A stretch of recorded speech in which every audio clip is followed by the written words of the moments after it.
Welcome back to Psych Your Crime. I'm your host, Nicole Mann, and once again, I just want to thank you so much for all of your support.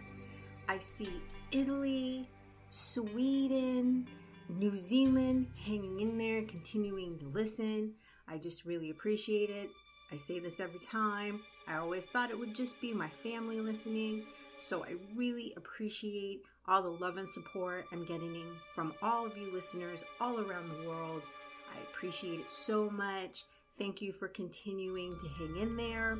We have new merchandise up. We have some stuff for Juneteenth, which for those of you who are not aware, Juneteenth is a celebration of the official end of slavery. So we have some new Juneteenth merchandise up.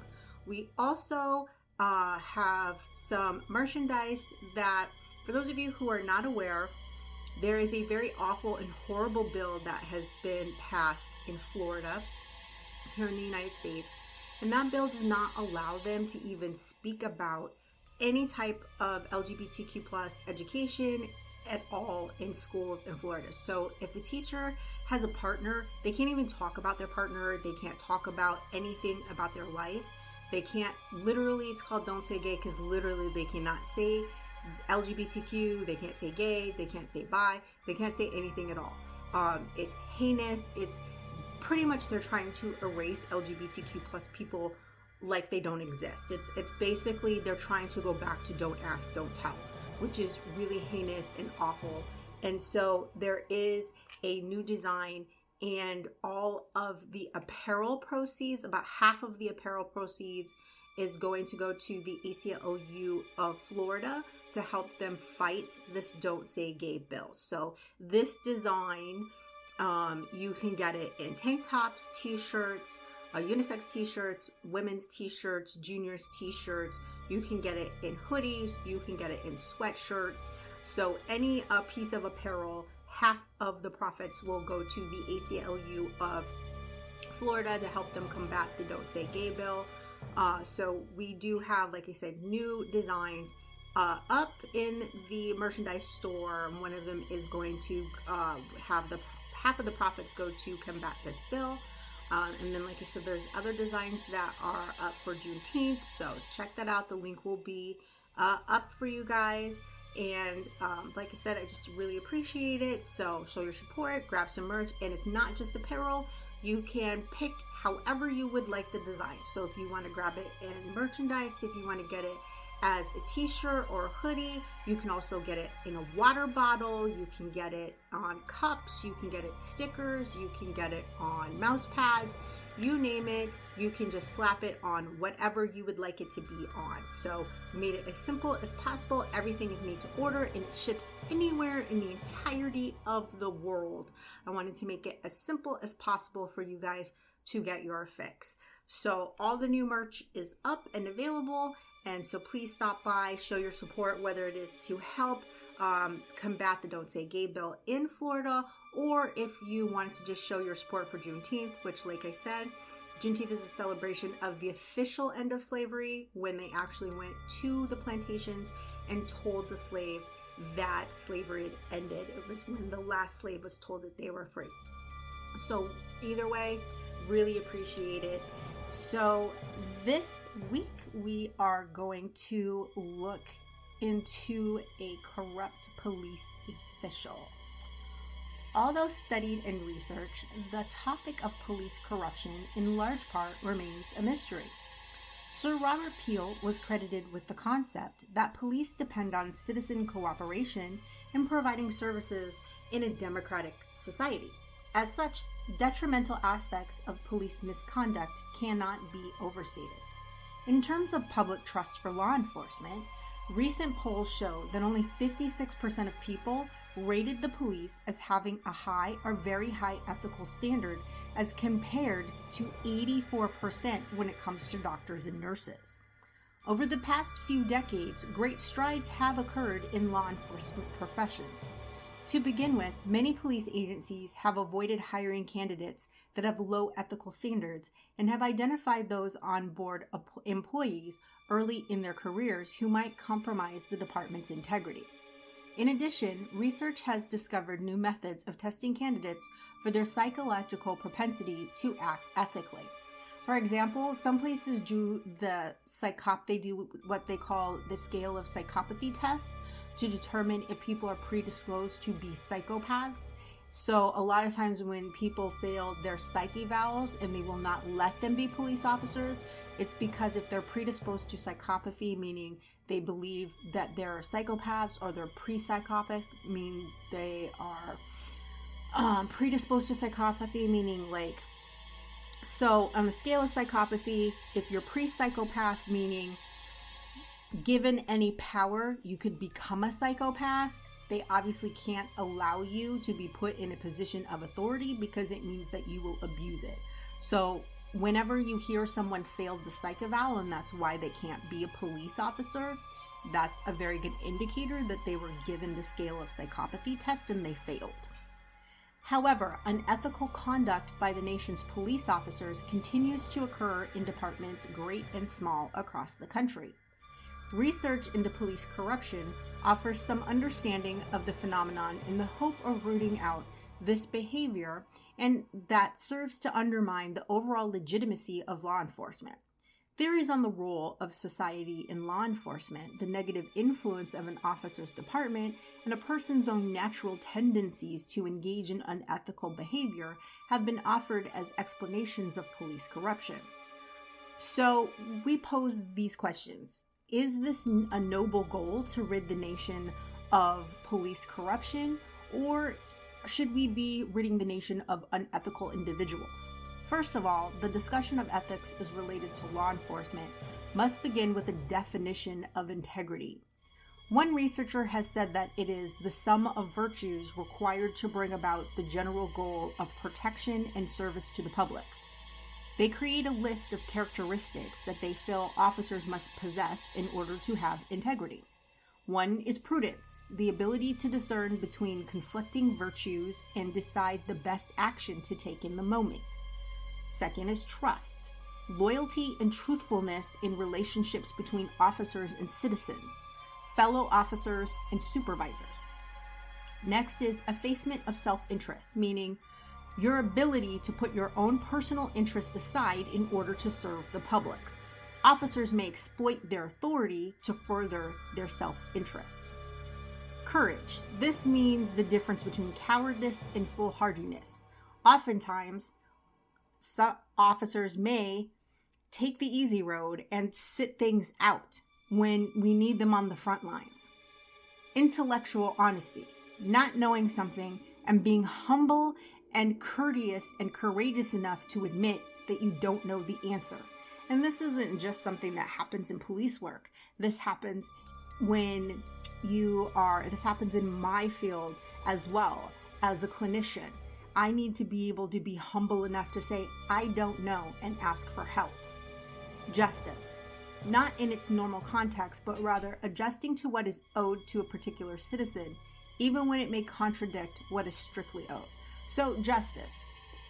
We're not talking about what you believe justice is, like when you come in with the formed idea of who did it and bringing that person to justice, but justice in the context of what should be justice served versus justice denied. You may be correct. This person may be the person who committed the crime, but what you feel is a justifiable sentence may not necessarily be justice. For instance, in the context of a woman who was human trafficked and she shot her trafficker, is it justice for her to serve 15 years in jail when all she did was commit self-defense? No, not really. But it happens sometimes in the way that our justice system is put together. That sometimes, for example, in the way that the stand your ground laws are written in certain states, sometimes certain people don't get the same allowances for self-defense that others do.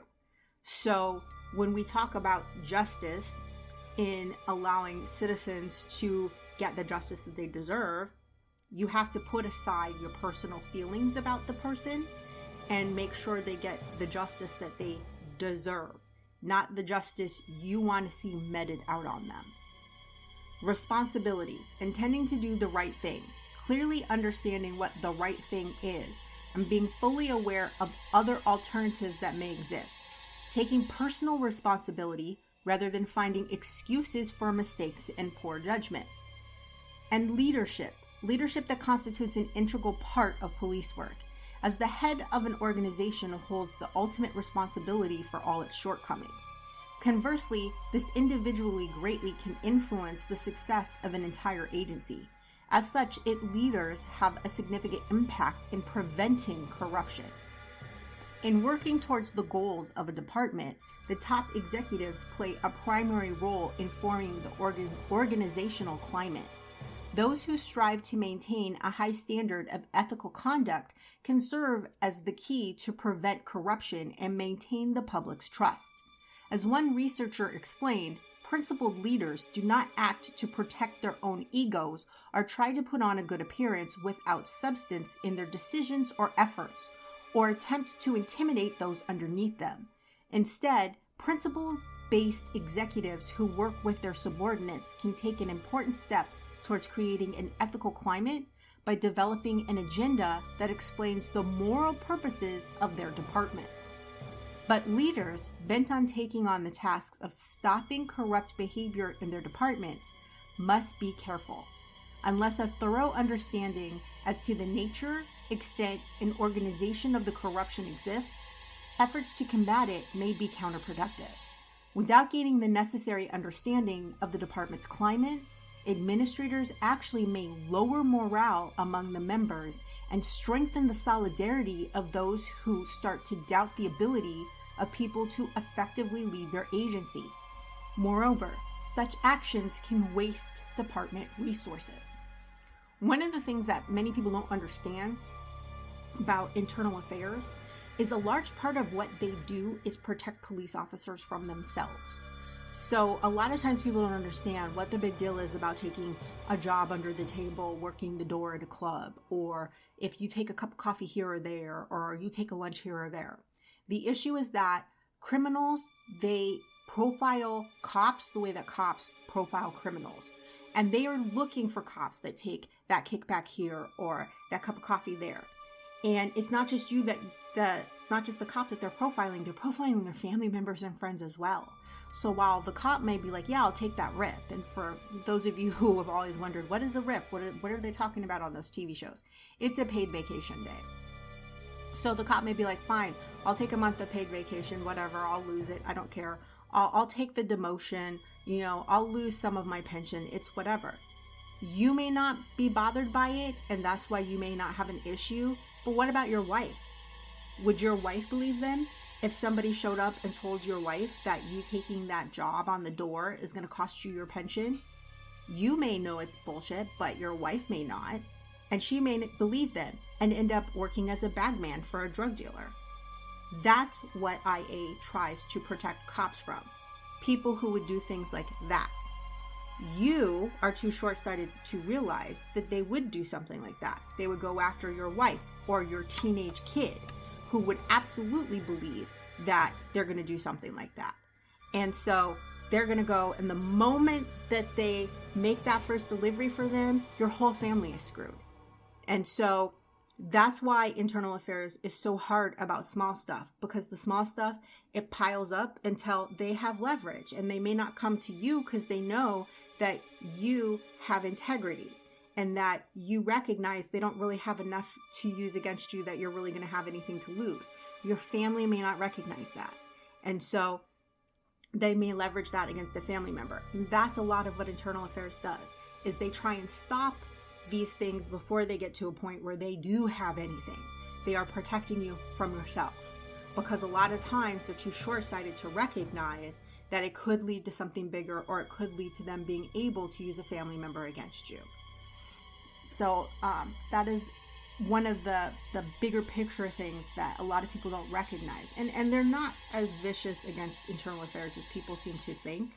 While, yes, a lot of them don't understand them coming after a lot of the smaller things, they're not as angry when they do catch bad cops, because nobody wants a bad cop. It makes everybody look awful. So While leaders certainly play an integral part in forming the overall climate of their organization, they alone cannot ensure that high levels of integrity are always maintained. During a national symposium on police integrity, one speaker noted that it's still the sergeants, lieutenants, and captains who have the daily and ongoing responsibility to ensure appropriate workplace standards are maintained. But while ethical supervisors help maintain an ethical workplace, the opposite also remains true. Uncaring and incompetent officials can also promote misconduct. The possibility exists that no matter how conscientious they are and how thoroughly they do their jobs, first and second level commanders cannot keep an officer inclined to act unethically from doing so. The ratio of officers to supervisors is too high to allow for close enough oversight. However, in police work, leadership is not solely defined just by rank. Instead, all officers need to exude leadership skills because they operate for the most part without direct supervision at all times. Officers receive training and a large quantity of rules and regulations that are entrusted to them to help them perform their day-to-day duties within guidelines.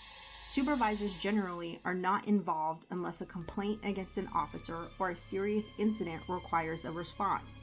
So while it's incumbent upon our leaders to create an atmosphere that promotes ethical conduct, it falls to each member of the organization to ensure that this standard of integrity is carried out. Finally, mentoring young officers can allow corruption to spread. Once a void is created by a lack of strong or cohesive leadership, it will fill with substandard or unethical officers looking to bolster their ranks. Therefore, it becomes imperative that effective leaders who share the same goals be in place to set the standard for subordinates to see and follow. The obvious sought-after result of all of this research into police corruption is the eradication of this. Such a topic plays an integral role in determining the ethical standards that we follow. As such, it becomes crucially important to focus efforts towards specific elements, like the ones that I mentioned before.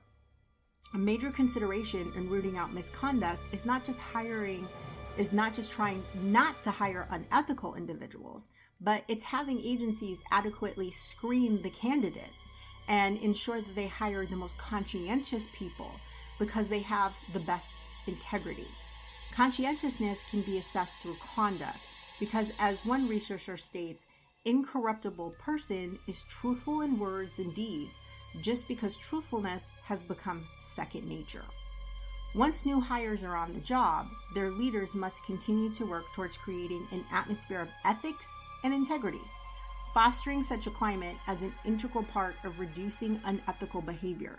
In a study conducted by the International Association of Chiefs of Police, of their top 10 issues determined as critically important to officers actively working in the field, positively, the research concluded that a majority of agencies surveyed commit resources to train instructors to teach ethics, and 72% of organizations said that they provide some ethics-related training beyond the basic academy experience. But while almost all of these agencies, 83%, taught ethics to the recruits in the academy, only 34% had ethics as a category in their field training reports for new officers. So 83% made sure that they taught ethics in the academy, but only 34% retaught ethics to new recruits. So that once they graduated the academy and then were what we call boots, or new recruits or new hires, only 34% of agencies made them retake ethics. While ethical supervisors help maintain an ethical workplace, uncaring and incompetent officials are going to re-promote that misconduct, and that is what is evidenced by not reinforcing these ethics. Now, in my line of work, I have to retake an ethics class and pass it. Basically, I have to get ethics certified every year by a governing ethics body.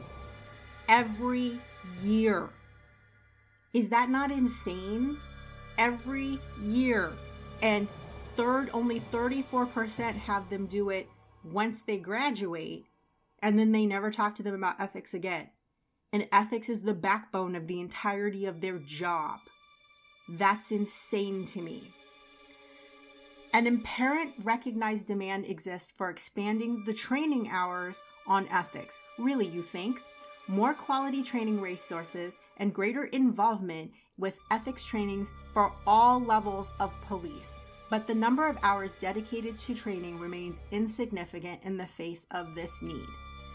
You are preaching to the choir.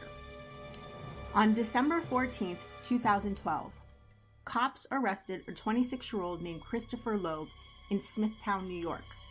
When his mother Jane arrived, the officers finally relented and drove him to the Suffolk County Police Department's 4th Precinct in nearby Hauppauge, where they chained him to the floor. And no, that is not normal in the United States to chain people to the floor. Loeb was kept in the dark about his arrest and denied access to a lawyer.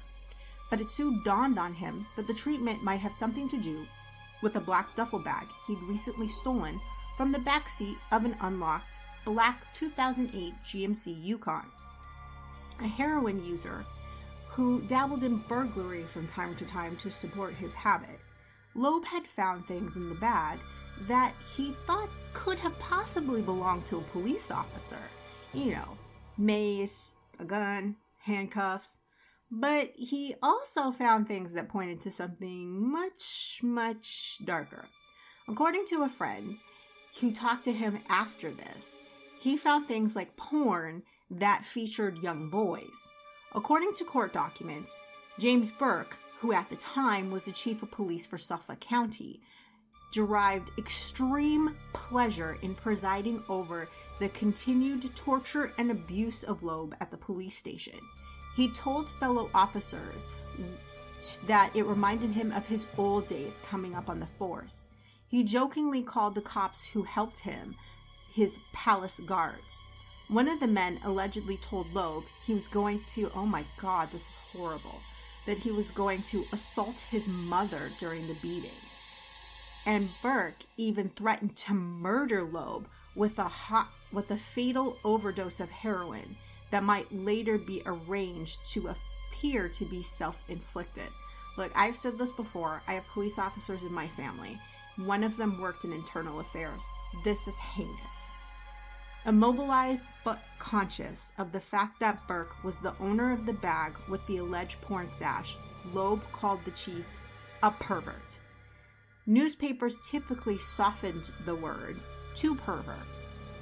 And the FBI say Loeb was mistaken. But when Loeb retold the story, as documented in a video interview, he called him a pedophile. According to Loeb, when the chief heard the word, he exploded with rage and drove his thick finger into the young man's face. Robert Trotta, an outspoken ex-cop who is now the county legislator for Suffolk's 13th district, has been struggling to pass bipartisan legislation to reform the police for more than 2 years. He compared the atmosphere of paranoia and fear the officers experienced there to the KGB during the Cold War. I had to get out of the police department, he stated. That way I could be free to talk about what was going on there. Suffolk is so dirty, concurs Peter Fiorarola, a retired New York City cop who's lived in Long Island since the 60s. Every place has corruption, but on a scale from 1 to 10, Suffolk is an 11. From the outside, it seems strange that Burke was given so much authority. How could a man who in 1993 carried on a sexual relationship with Loretta Rickenbacker, a convicted prostitute and drug dealer, who'd been arrested multiple times in the very precinct where he acted as a supervisor, become, in 2012, the top cop on a force of over 2,500 officers? Let me explain why this is such a big deal. So he was busted having a sexual relationship with her in his car. When you get in trouble for something like that, in internal affairs, it's called a breach of public trust offense. And whenever you have a breach of public trust offense, you are automatically supposed to be kicked out of the running for any type of leadership positions within law enforcement. And that's why it's so bizarre that he was busted having sexual relations with a prostitute in his patrol car and then allowed to go on to become the chief of police. It never should have happened. Described by those who knew him as a sex-obsessed narcissist, Burke, a squat, sharp-talking, middle-aged bachelor with a vulgar disregard for any social norms, could also be charming when he wanted to be. He carried the reputation of an old-school cop, the kind who'd beat you with a phone book, and his natural intelligence helped compensate for his lack of an education. 3 former officers described him as an inspired public speaker, and the Internal Affairs report into his relationship with Rickenbacker described Burke's reputation as that of an extraordinary street cop.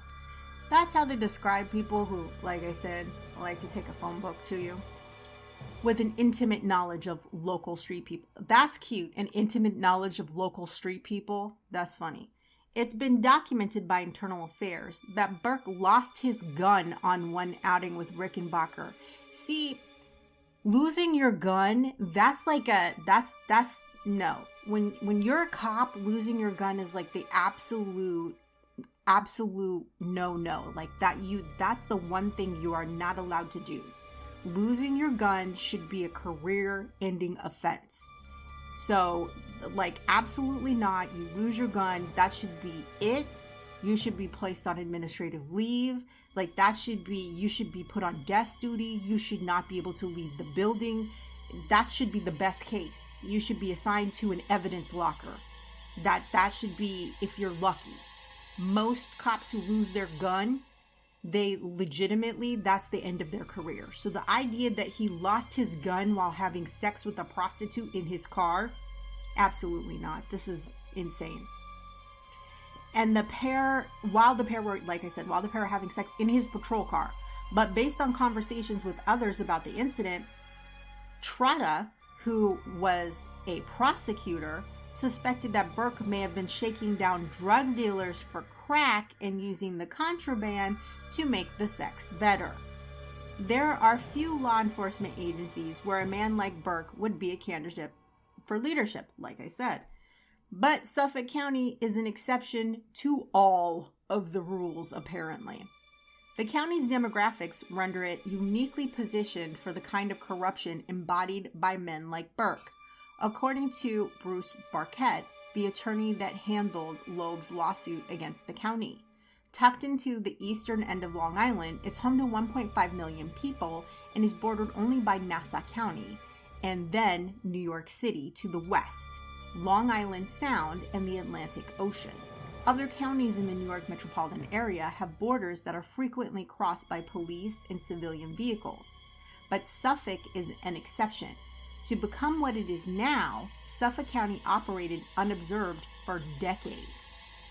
At over 85% white and predominantly Catholic, the area is less than diverse. Despite a robust Latino population dispersed throughout Long Island's East End, communities like Smithtown, where Burke grew up, emerged largely through the phenomena of white flight, where Caucasian families dealt with the specter of urban crime by fleeing from the 5 boroughs of New York and heading toward the sea. It's ironic, then, that Suffolk itself became known for such a brutal murder case. On April 21, 1979, Joseph Sabina found his 13-year-old neighbor, John Pius Jr., lying motionless in the yard of Dogwood Elementary School. Stones had been stuffed down his throat in order to asphyxiate him. The resulting trial was an odd convergence of the people who would run the county's law enforcement years later. The prosecutor assigned to the case was a very young prosecutor, Spada, and Burke was just 14 years old, and he served as one of Spada's key witnesses. In the end, Smithtown locals Michael Quattarato, his brother Peter Quattarato, Thomas Ryan, and Bresnick, all high school-age boys, were convicted of murder. For some, the verdict did not bring closure. One of those people is attorney Frank Bress, who is now a law professor at New York Law School, and he defended Bresnick in a 1986 appeal. Burke was a low-level burglar and drug dealer, Bress said, and it made his testimony completely unreliable.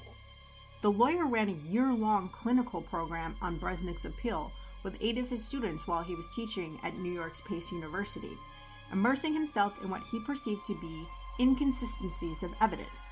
Today, he believes the same thing he believed then, that all 4 boys are actually innocent. Theories abound about who might have actually committed the murder. Some believe that it was the boy's father, or possibly just a local drug dealer. It's difficult to talk about the case without acknowledging the degree of doubt about the true identity of the killer. I could see right away that Spada was dirty, Brees says. The way he conducted himself, moving between prosecuting the case and handling the civil cases, that's highly unethical. So for those of you who are not American, in the United States, you're not supposed to prosecute a case as an attorney and then handle the civil case. You're not supposed to do both. It's one or the other. If you're the prosecutor, you are then to refer them to a civil lawyer to handle civilly suing. But you can't do both. It is truly unethical to do both. Bess's recollection of Burke as a small-time burglar and drug dealer was corroborated by an anonymous source that claims Burke mostly trafficked in small things like marijuana. Selling weed, the source notes, was a slightly bigger deal in '79, obviously. He shares Brees' conclusion that Burke's criminal proclivities made him a malleable source for prosecution. But even in those days, Suffolk cops had a bad reputation.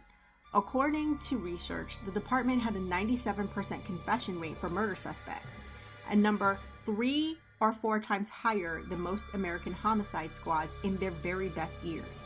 And there were allegations that officers would break all sorts of eggs in order to make an omelet. Like I said, these are those phone book cops. And the reason back in the day that they would use phone books is because they didn't leave marks. Examples cited by the researchers included a man who claimed that, here we go, just like I said, a man who claimed that a thin telephone book was placed against his head before he was beaten with concrete, and another who said cops tied a slip of paper to his penis and then held it, okay, I thought Boston cops were bad, and then held it over a paper shredder, threatening to feed his penis through the blades. None of what's happening is a surprise to me because Burke is the same guy now that he has always been. Of course, a source that went to school with him says he used to tell people he wanted to be a cop so he could get away with breaking the law. I knew a lot of people who like that, who said they only wanted to be cops so they could break the law. It's a pretty common reason. And those are the people who tend to get weeded out when they fail the psych eval. That's the kind of stuff that tends to pop up in a psych eval. Burke was officially hired by the Suffolk County Police Department in 1986 as a 21-year-old. He was promoted to sergeant in 1991 when he was 26 and reportedly had Spada, the prosecutor's ear. 2 years later, Burke was having sex with convicted prostitutes inside his patrol car.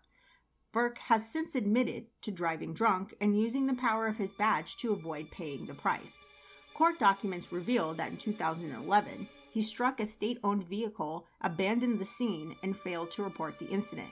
He later concealed the crimes by serendipitously paying thousands of dollars for repairs.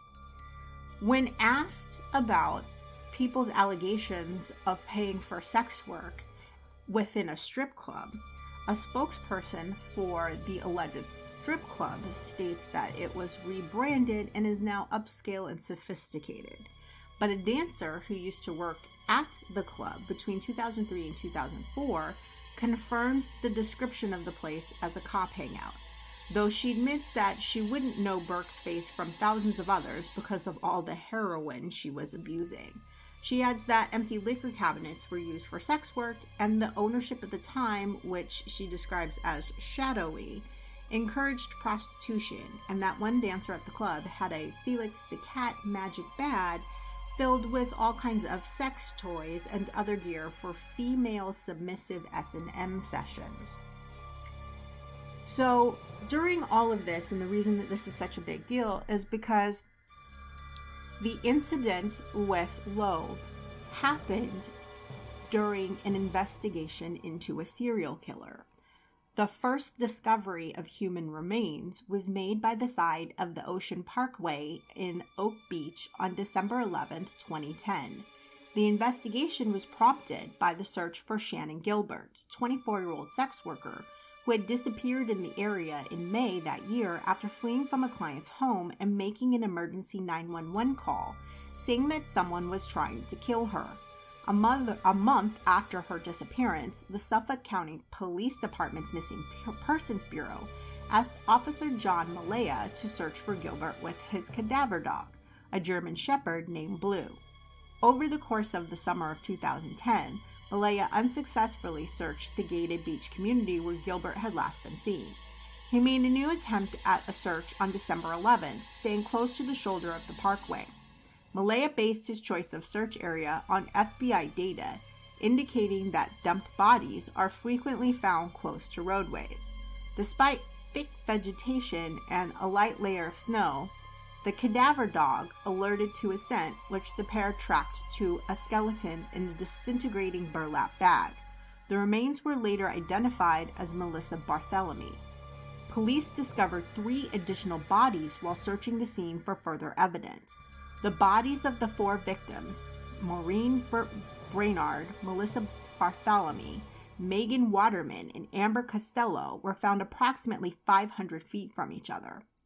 In March 2011, the partial remains of Jessica Taylor were found along the Ocean Parkway.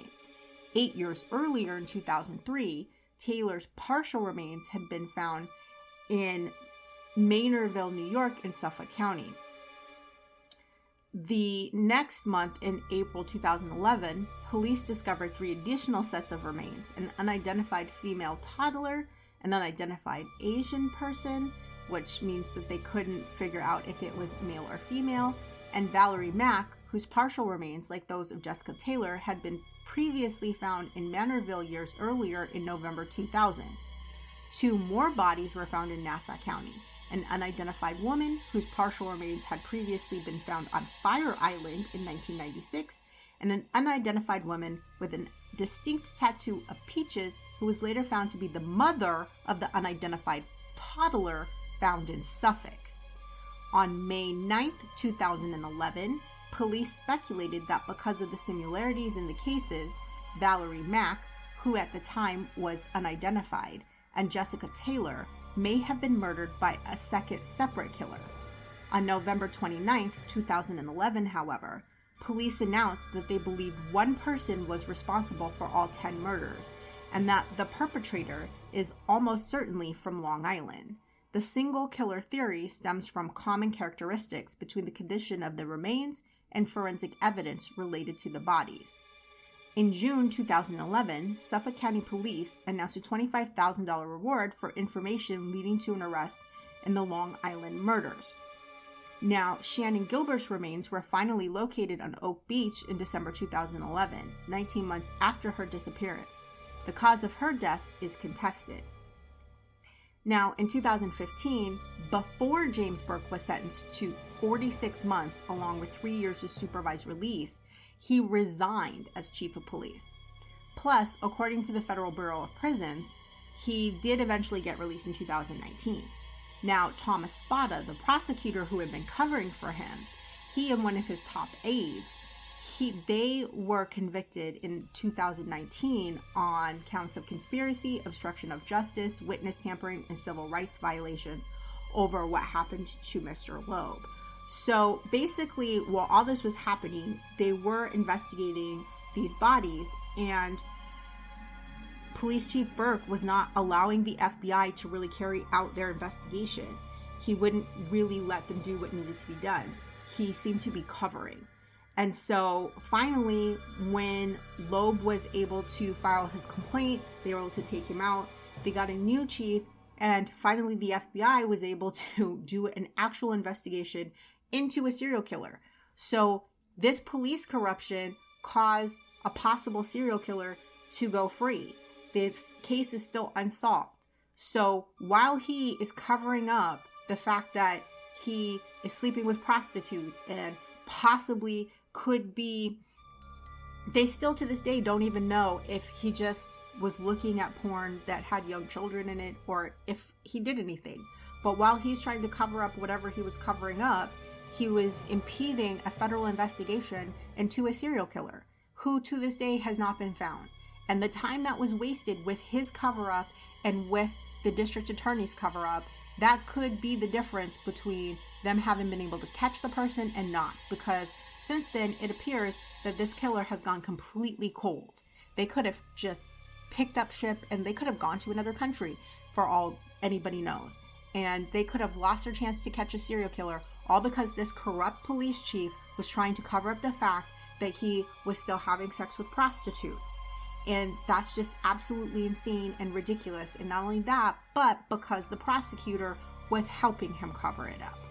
So that is the story of the Long Island serial killer, who is still yet to be caught, all because a corrupt chief of police was too busy covering his ass and hiding the fact that he was still paying prostitutes and, doing all kinds of crazy things with them.